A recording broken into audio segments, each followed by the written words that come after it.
আকাশ এরম ঝকঝকে রোদটা দেখে ভাবছো এখন সকালবেলায়, কিন্তু না না, তোমরা ভুল করছো, এখন কিন্তু বিকেল, এখন এই 5:30 বাজে।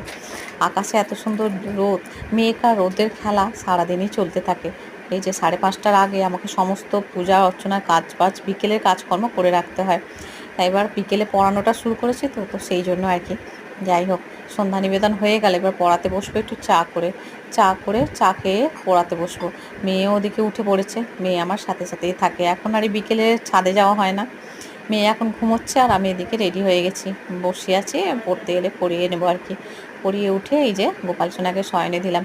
মাঝে মাঝে দিনটা এত ল্যাদ খায় যে কি বলবো, কিচ্ছু করতে ভালো লাগে না।